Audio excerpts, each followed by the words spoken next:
Le doy la bienvenida con gusto a la doctora Graciela Teruel, investigadora, directora del Instituto de Investigaciones para el Desarrollo con Equidad de la Universidad de la Ibero. Graciela.teruel@s2.uia.mx.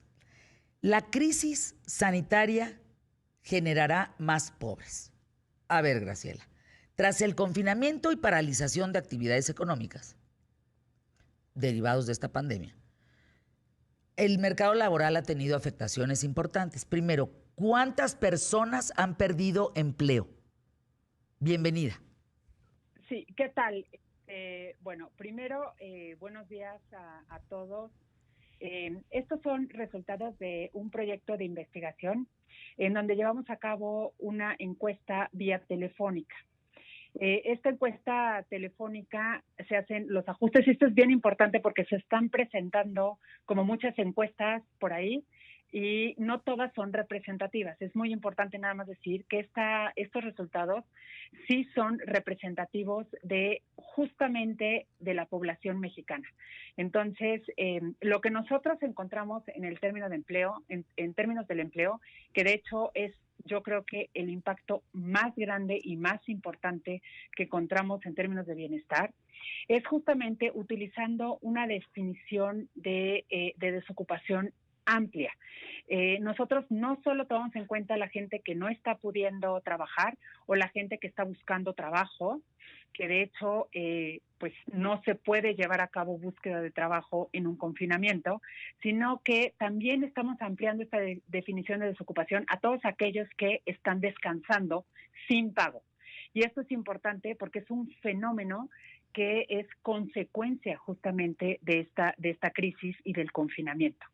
Cuando nosotros hacemos esta definición más amplia y comparamos con lo que publica, de hecho, el INEGI a través de la ENOE o del ETOE, ellos tienen una tasa de desocupación de 3.3% en marzo, en 4.7% en abril, y nosotros tenemos en el mismo abril una tasa de desocupación que es más del doble, es 10.9%, y en mayo 14.16%.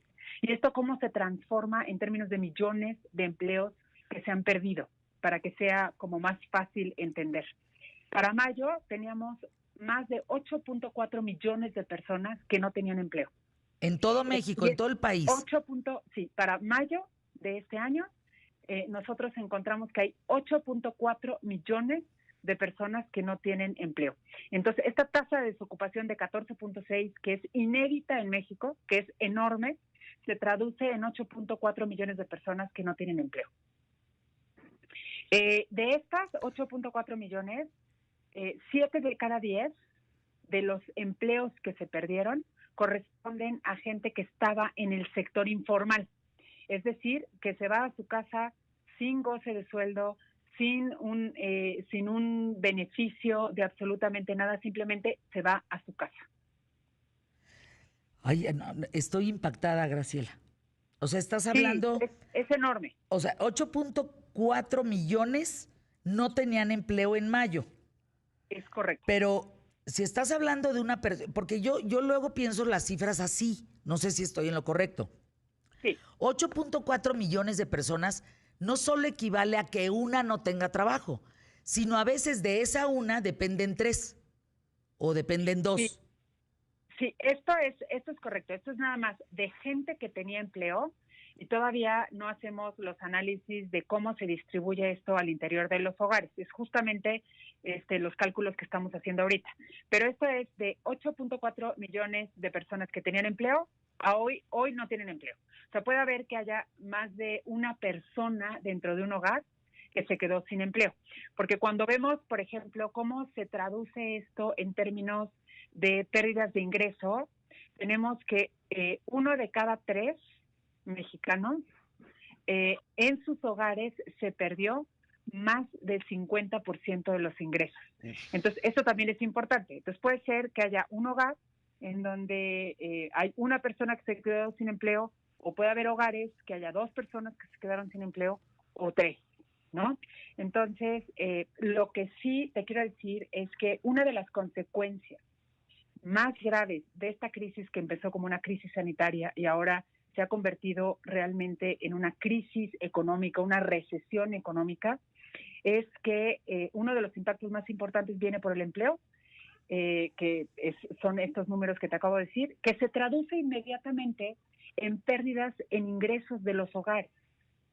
Y luego nosotros también decidimos incluir en esta encuesta porque queríamos medir el impacto en el bienestar. Y entonces entendemos el bienestar más allá de simplemente un bienestar económico, que se compondría de lo que pasa en términos de empleo y lo que pasa en términos de ingresos. Nosotros fuimos más allá y vimos qué estaba pasando en términos de acceso a la alimentación, medida a través de la inseguridad alimentaria, y qué estaba pasando también en términos de salud mental. Y justamente lo que estamos viendo es que esta seguridad alimentaria que se tenía, pues se pierde. Y se pierde básicamente porque la inseguridad alimentaria tiene que ver con recursos económicos con lo que cuentan los hogares para hacerle frente a este acceso a la alimentación. Entonces, teníamos una seguridad alimentaria a finales del año pasado de 44.8 y encontramos que esta se va perdiendo. En abril tenemos que baja a 38.9 y en mayo a 36. Entonces, lo que estamos viendo es que esta falta de poder adquisitivo, esta falta de ingresos, se está traduciendo en que las personas tienen más dificultades para acceder a alimentos. A ver, Graciela, del mes de mayo de esos 8.4 millones, todavía no está actualizada la cifra. Es decir, o ya tienes los datos de junio. De hecho, ya tenemos los datos de junio, pero no los hemos terminado de procesar. Yo creo que si nos dan una semana más, la semana que entra ya les podemos estar informando. Perfecto. Qué pasó a junio. ¿Cómo lo vislumbras? A ojo de buen cubero. ¿Qué ves? A ojo de buen cubero, te voy a decir, nosotros cuando planteamos justamente cuál iba a ser el diseño de esta encuesta, creímos que era muy importante hacer una medición como de termómetro mes a mes. ¿Por qué? Porque los impactos van a estar cambiando muy rápidamente. Yo la hipótesis que tengo es que todavía no llegamos a la peor parte de esta crisis y que va a ir aumentando el desempleo aún que hayan abierto la economía, porque hay empresas grandes ahora que empiezan a cerrar. Las empresas que cerraron al principio eran empresas pequeñas, de hecho con menos de 5 empleados. Y ahora creo que lo que estamos viendo con la quiebra de Aeroméxico, con la quiebra de estas grandes empresas, es que también los empleos formales se van a empezar a perder y entonces van a empezar a aumentar el número de desocupados en México y con eso pues también se va a estar aumentando el número de gente que pierde ingresos en los hogares. Pregunta, Graciela, sí. Pregunta. ¿Te acuerdas que los famosos ninis pues ya recibían un dinerito, 2,000 pesos, sí. Y luego también las mamás solteras en lugar de las guarderías? Total, se regalaba dinero. ¿Se sigue regalando ese dinero? O sea, ¿esos ciudadanos siguen recibiendo eso? Sí, o sea, de hecho, pues la política social de este gobierno estaba enfocada en 17 programas nuevos que eran, pues justamente ese programa era un programa muy grande, de hecho, para apoyar a adultos mayores, que es el de las pensiones de adultos mayores, y también tenían mucho énfasis en apoyar a los jóvenes a través de becas y a través de este programa de jóvenes, ¿no? Que era más bien capacitación en el empleo. De hecho, creo yo que estos programas sin duda siguen, no se han parado, el gobierno ha seguido apoyando a estas poblaciones. Creo que más bien lo que debería de haber es un mayor impulso también para apoyar a todas aquellas familias, sobre todo aquellas en donde trabajan las personas que están en el sector informal y que han perdido su empleo y que no están recibiendo ninguno de estos tipos de apoyos. O sea, estos tipos de apoyos se diseñaron antes de la pandemia. Es que entonces, no deberían de darse esos apoyos. A cambio de nada, Graciela, no se deben de dar. Pues yo creo que son apoyos que iban diseñados para apoyar a gente vulnerable y a gente que estaba en extrema pobreza.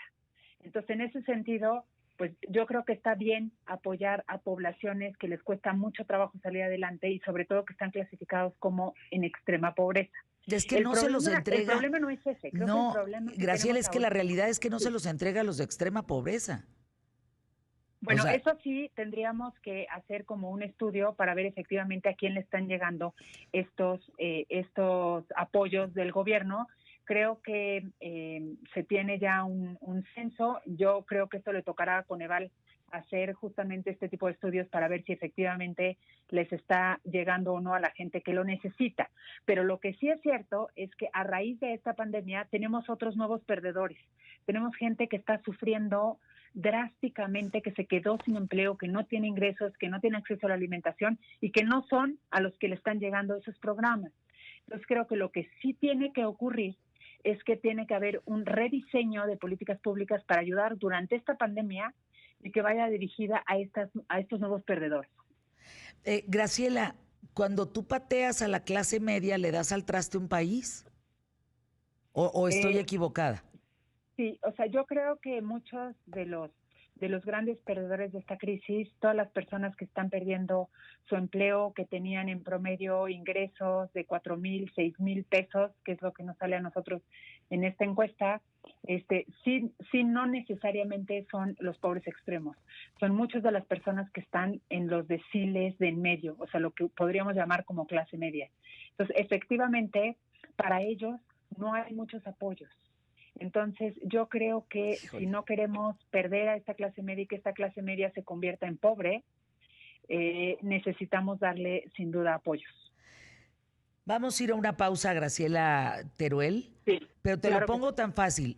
Toco madera, espérame, déjame encontrarla. Espérame. Si a mí me corren de imagen, me quitan el trabajo, por eso toqué madera, estoy hablando, Graciela, que se queda sin trabajo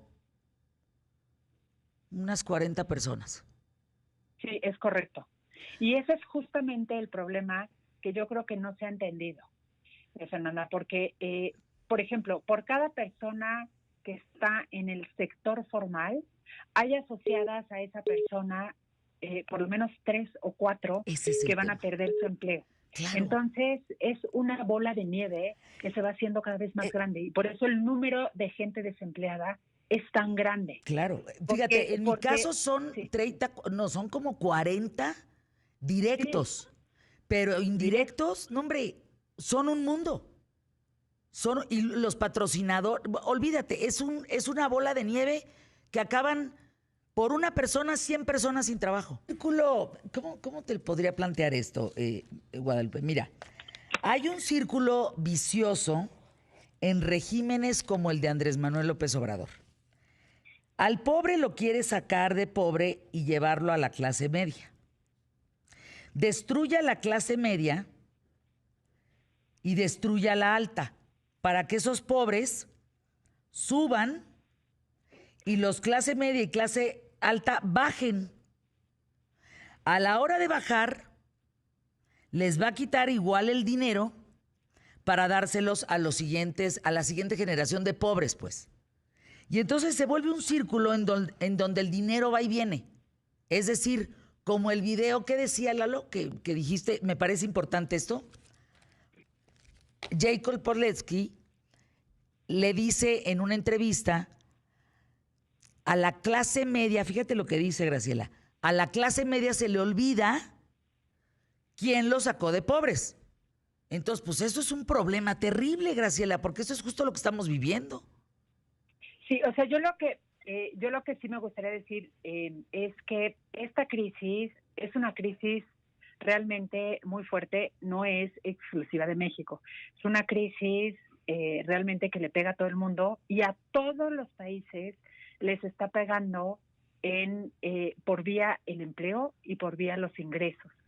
Entonces, lo que sí es muy importante y que están empezando a hacer otros países con éxito para paliar y para minorar el problema de la crisis, es justamente delinear políticas públicas que vayan dirigidas a los que están perdiendo, para evitar que se pierdan estos empleos.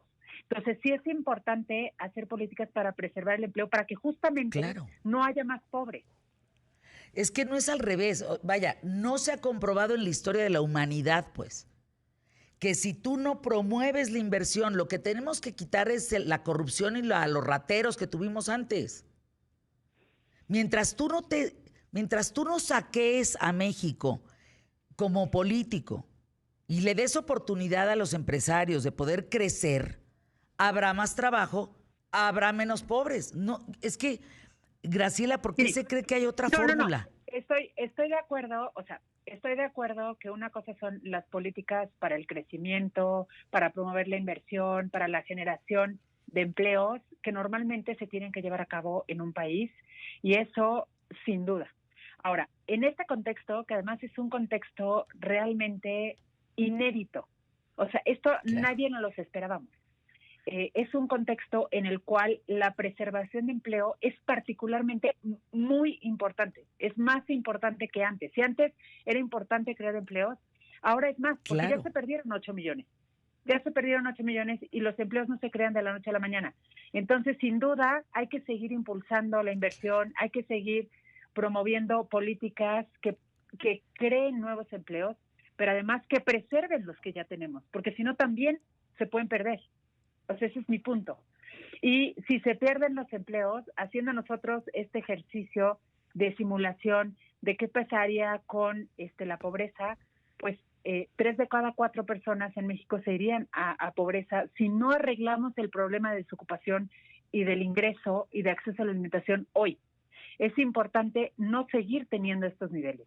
Y yo creo que a medida que se abra la economía y a medida que se apoye a las inversiones, pues entonces podremos ir disminuyendo este tipo de indicadores.